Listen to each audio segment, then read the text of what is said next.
Hi, boys. Welcome to this Daddy Cast from the Kings of Rome, Week 11. First story is The Industry of Lucretia.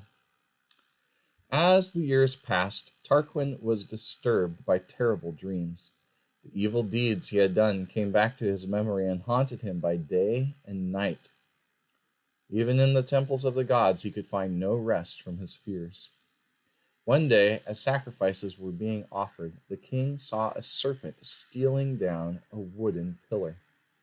Fascinated, he watched as it dropped slowly onto the altar and devoured the sacrifice.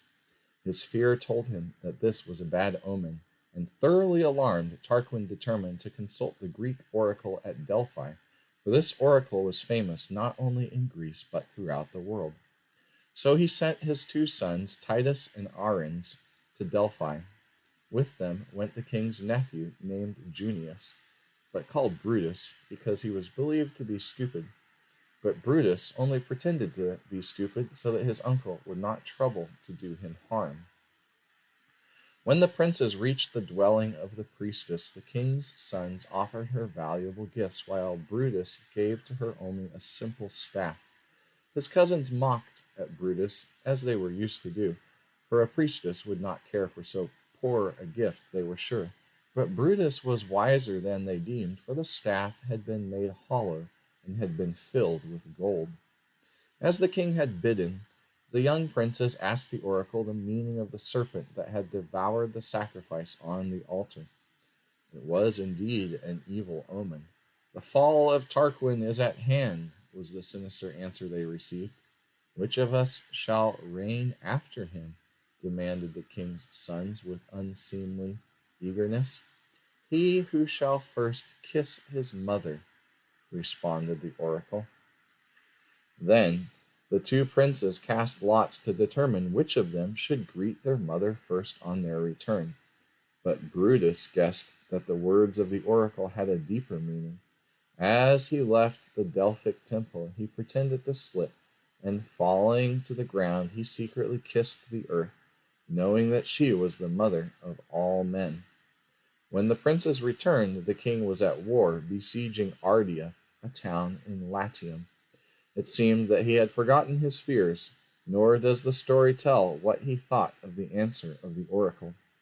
Meanwhile, the siege of Ardea dragged on month after month, so bravely did the inhabitants defend their town.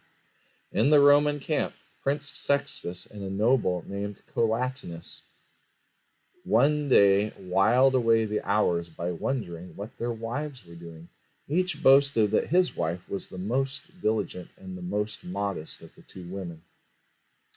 At length, one of their friends idly suggested that Sextus and Collatinus should ride to their homes and find out how their wives were employed. So the two officers, accompanied by their friends, ordered their horses and rode first of all to Rome.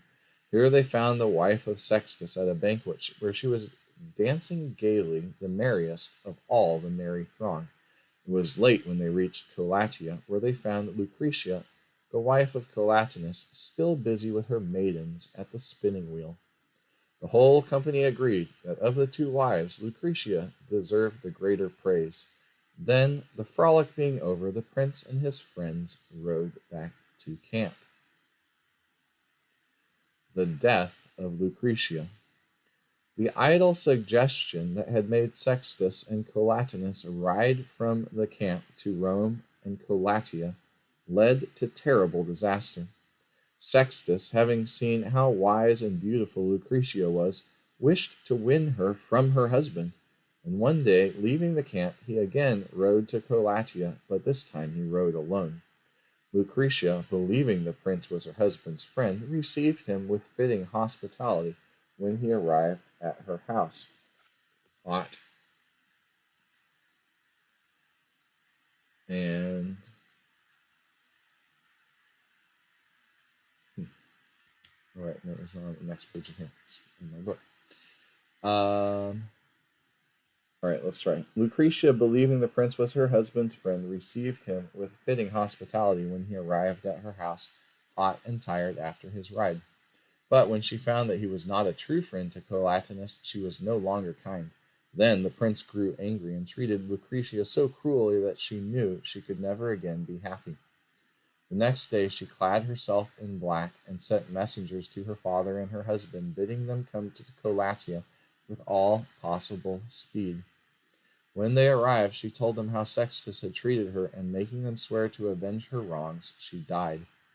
Brutus, the king's nephew, had ridden from the camp with Collatinus, and he too swore to avenge Lucretia and to see that never more should any of the race of Tarquin sit upon the throne of Rome.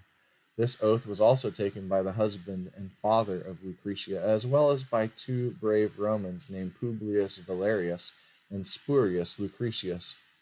The dead body of the Roman matron was carried to the marketplace, and when the people were told what had happened, they broke out into loud cries and mourned for her sad fate. Brutus then hastened to Rome to tell the terrible tale. In the forum, amid the assembled people, his voice rang out clear and fearless as he reminded them of the crimes of Tarquin the Proud and denounced the king and his son Sextus. Will you suffer such a tyrant or any of his race to rule longer over you, O Romans? Demanded Brutus sternly, and the people in a storm of indignation shouted, No! The Romans were in earnest. An army was at once enrolled, and led by Brutus, set out to attack the king at Ardea. Tullia, the queen, meanwhile, startled by the tumult in the forum, fled from the palace. As her chariot drove along the streets, the people muttered curses, calling down upon her the vengeance of her murdered father. Rumors had already reached the camp that Rome was in revolt, and Tarquin at once marched to the city with a division of his army to punish the rebels. Brutus, on his way to Ardea, took care to avoid the king. He determined to win over the army that was left before the besieged town. When he reached the camp, he quickly roused the soldiers by the tale of Lucretia's wrongs. They swore never again to own Tarquin or any of his race as king, and at once prepared to march to Rome. Meanwhile, the king had reached the city only to find the gates closed and the citizens, stern and resolute, manning the walls. No threats, no promises would make them open to the king whom they had determined to dethrone.